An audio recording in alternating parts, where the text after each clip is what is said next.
Hello दोस्तों, स्वागत है आपका इनोवेटिव शिक्षा के बेसिक शिक्षा सेगमेंट में। तो आज की इस वीडियो में हम बहुत ही इंपॉर्टेंट टॉपिक के बारे में बात करने वाले हैं, जो कि है आपका कॉन्सेप्ट ऑफ वर्क।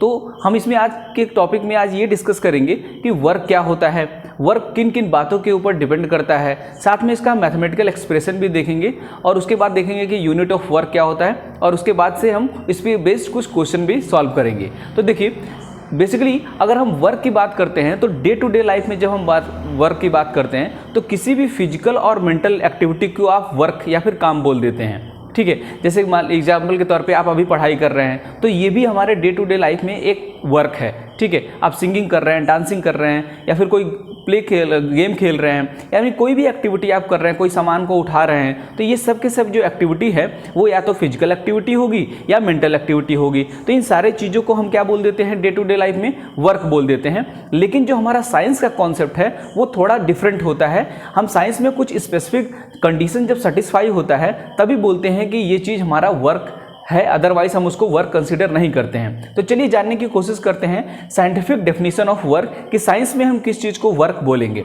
तो देखिए, साइंस में हम वर्क तभी बोलते हैं कि जब हम किसी ऑब्जेक्ट के ऊपर फोर्स अप्लाई कर रहे हैं और उस फोर्स की वजह से उस ऑब्जेक्ट में कुछ डिस्प्लेसमेंट हो रहा है, तो अभी हम बोलेंगे कि इसके अंदर कुछ वर्क डन हुआ है। ठीक है, उसके अंदर भी कुछ और स्पेसिफिक रिक्वायरमेंट होती हैं जिसके बारे में हम बाद में डिस्कस करेंगे। बट अभी आप ये समझिए कि अगर आपने किसी ऑब्जेक्ट के ऊपर अगर आप फोर्स अप्लाई कर रहे हैं और उसमें कुछ डिस्प्लेसमेंट हो रहा है तो उस चीज़ को हम क्या बोलेंगे, वर्क बोलेंगे। बहुत ही सिंपल डेफिनेशन भी मैंने आपके लिए यहाँ पे दे दिया है।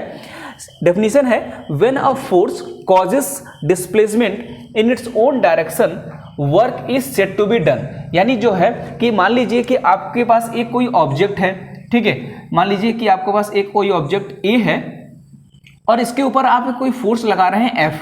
ठीक है, अब इस फोर्स के वजह से ये जो ऑब्जेक्ट अभी इस पोजीशन पे है, मान लीजिए कि ये जो ऑब्जेक्ट है वो डिस्प्लेस होकर के, कुछ डिस्प्लेसमेंट होकर के ये ऑब्जेक्ट यहाँ पे चला गया, और लेट अस सपोज कि ये जो डिस्प्लेसमेंट होगा वो डी हो गया। तो इस केस में हम ये बोलेंगे कि वर्क डन हुआ है। ये हमारा प्राइमरी इंपॉर्टेंट कंडीशन है वर्क डन होने के लिए, कि एक तरह से वर्क के लिए हमारे पास एक फोर्स अप्लाई होना चाहिए, और फोर्स अप्लाई जब हम करते हैं तो इसमें आपका एक डिस्प्लेसमेंट होना चाहिए। ठीक है, तो ये हमारा वर्क डन का एक एग्जांपल हो गया। ठीक है, अब चलिए देख लेते हैं कि कौन कौन से जो फैक्टर्स हैं वो एक तरह से वर्क के लिए डिपेंड करते हैं। तो वर्क होने के लिए कौन कौन से फैक्टर डिटरमाइन करते हैं, तो पहला जो फैक्टर है वो है आपका फोर्स। यानी इसमें आप तभी बोलेंगे कि वर्क डन हुआ है कि जब आपने एक तरह से कोई ना कोई फोर्स अप्लाई किया है। दूसरा फैक्टर क्या है, the body must move in the direction of applied force. यानी जब आपने इस ऑब्जेक्ट के ऊपर फोर्स अप्लाई किया तो ये बॉडी जो है वो मूव करना चाहिए। यानी अगर आप दूसरे शब्दों में कहें तो इसमें कुछ ना कुछ डिस्प्लेसमेंट होना चाहिए, तभी हम बोलेंगे कि यहाँ पे क्या हुआ है, वर्क डन हुआ है। तो चलिए इसका मैथमेटिकल एक्सप्रेशन भी देखते हैं कि इसको हम मैथमेटिकली कैसे डिफाइन करते हैं।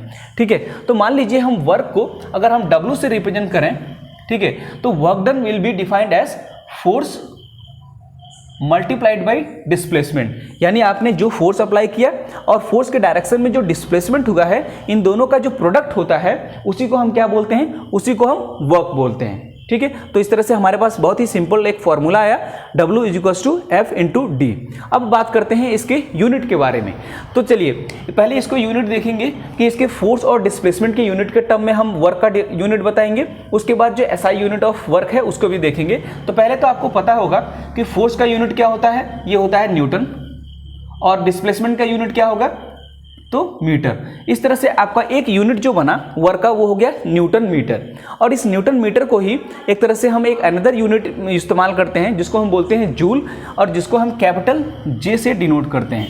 यानी एक तरह से आपका जो वर्क का SI यूनिट हो गया वो है आपका जूल, जिसको हम कैपिटल J से डिनोट करेंगे। तो इस तरह से हमने ये सीखा कि वर्क डन क्या होता है, तो फोर्स इंटू डिस्प्लेसमेंट, इसका एक यूनिट है आपका न्यूटन मीटर, और साथ में जो SI यूनिट ऑफ वर्क है वो है आपका जूल। ठीक है, तो ये अगर हमने कॉन्सेप्ट सीख लिया है तो अब हम बहुत आसानी से कुछ क्वेश्चन भी सॉल्व कर लेते हैं। चलिए कुछ क्वेश्चन सॉल्व करते हैं। तो फर्स्ट क्वेश्चन आपसे ये बोला जा रहा है, calculate the amount of work done when a force of 50 newton displaces a body through 10 metre in its own direction. तो देखिए ये क्वेश्चन पढ़ करके सबसे पहले हमको करना क्या है, पहले आपको ये देखना है कि कौन कौन से फैक्टर्स या फिर कौन कौन क्वांटिटीज जो हैं इसमें गिवन है। तो कौन कौन सी क्वांटिटीज इसमें गिवन है, चलिए इसको फाइंड करते हैं। तो सबसे पहला जो क्वांटिटी गिवन है वो आपका फोर्स है। तो फोर्स इसकी वैल्यू कितनी दे रखी है, तो यहाँ पे आपको फोर्स दे रखा है 50 न्यूटन। उसके बाद से क्या दिया है, displaces a body through 10 metre. इसका मतलब हमको क्या दे रखा है, डिस्प्लेसमेंट, जिसकी वैल्यू कितनी है 10 मीटर। और आपसे पूछा क्या जा रहा है, calculate the amount of work done, यानी आपको इसमें बताना क्या है, W। ठीक है, तो बहुत ही सिंपल फॉर्मूला जो अभी हमने यहाँ पे सीखा, W = F × D। इसका अगर हम यूज कर लें तो बहुत आसानी से हम इसको सॉल्व कर सकते हैं। तो जैसे कि देखिए W = क्या हो जाएगा, F × D, यानी फोर्स हमारा कितना है 50 न्यूटन और डिस्प्लेसमेंट कितना है 10 मीटर। यानी अगर आप इसको सॉल्व करेंगे तो कितना आ जाएगा, ये आ जाएगा 500 न्यूटन मीटर, या इसी को आप बोल सकते हैं 500 जूल। तो इस तरह से हमारा पहले क्वेश्चन का आंसर कितना आ गया, 500 जूल आ गया। ठीक है, तो चलिए अब दूसरा क्वेश्चन भी देख लेते हैं। सेकंड क्वेश्चन में आपसे बोला जा रहा है, a boy does a work of 800 joule is dragging a sack of rice through a distance of 10 meter. What is the magnitude of force applied by the boy? तो देखिए इसमें सबसे पहले हम क्या करेंगे, पहले आपको यही देखना है कि इसमें कौन कौन सी क्वांटिटीज गिवन है, फिर हम देखेंगे कि इसमें क्या पूछा जा रहा है, उसके बाद से हम इसमें फॉर्मूला अप्लाई करेंगे और बहुत ही आसानी से हम क्वेश्चन सॉल्व कर सकते हैं। तो चलिए इस क्वेश्चन को सॉल्व करते हैं। तो इस क्वेश्चन को मैं यहाँ पे सॉल्व कर देता हूँ। तो ये है आपका क्वेश्चन नंबर 2। तो देखिए क्वेश्चन के अंदर बोल रहा है, a boy does a work of 800 joule. इसका मतलब क्या है, इसमें वर्क कितना दे रखा है 800 जूल। ठीक है, is dragging a sack of rice through a distance of 10 metre, यानी इसमें आपको डिस्प्लेसमेंट कितना दे रखा है, इसमें 10 मीटर दे दिया। और आपसे पूछा क्या जा रहा है, what is the magnitude of force applied by the boy. इसमें इसको आपको निकालना क्या है कि कितना फोर्स अप्लाई कर रहा है, ये हमको फाइंड करना है। ठीक है, तो ये हमको फाइंड करना है। तो अब हमने क्या फाइंड कर लिया कि क्या क्या क्वांटिटीज गिवन है और क्या फाइंड करना है। उसके बाद से हम ये सिंपल फॉर्मूला अप्लाई कर देते हैं, आपको यहाँ से आंसर निकल जाएगा। तो W = F × D। ठीक है, यहाँ से अगर आप F फाइंड करें तो क्या हो जाएगा, W/D। ठीक है, तो W आपको कितना गिवन है 800 जूल और डिस्प्लेसमेंट कितना है आपका 10 मीटर।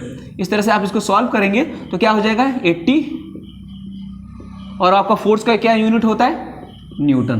तो इस तरह से हमारा आंसर कितना आ गया 80 न्यूटन, यानी क्वेश्चन नंबर 2 का जो आंसर हो जाएगा वो हो जाएगा 80 न्यूटन। ठीक है, तो आज हमने बहुत ही इंपॉर्टेंट कॉन्सेप्ट सीख लिया कि वर्क क्या होता है, वर्क जो है वो किन किन बातों के ऊपर डिपेंड करता है। उसका हमने ये भी देखा कि मैथमेटिकल एक्सप्रेशन क्या होता है। ठीक है, मैथमेटिकल एक्सप्रेशन उन्होंने फाइंड किया कि W = F × D। ये बहुत ही हमने सिंपल फॉर्मूला पढ़ा जिसमें हमने मैथमेटिकली इसको एक्सप्रेस किया। साथ में हमने इसका यूनिट भी देखा, तो वर्क का एक यूनिट आपका है न्यूटन मीटर, और साथ में जिसको हम जूल भी बोलते हैं जो कि आपका SI यूनिट है। उसके बाद हमने कुछ इंपॉर्टेंट क्वेश्चन भी सॉल्व किए। आई होप कि हमने आज कॉन्सेप्ट ऑफ वर्क सीख लिया है। आगे आने वाले वीडियो में और भी बहुत सारे इंपॉर्टेंट कॉन्सेप्ट मैं लेकर के आऊँगा। अगर आपको वीडियो अच्छी लगी हो तो प्लीज़ वीडियो को लाइक करें, शेयर करें, सब्सक्राइब करें। Thanks for watching this video. Have a nice day.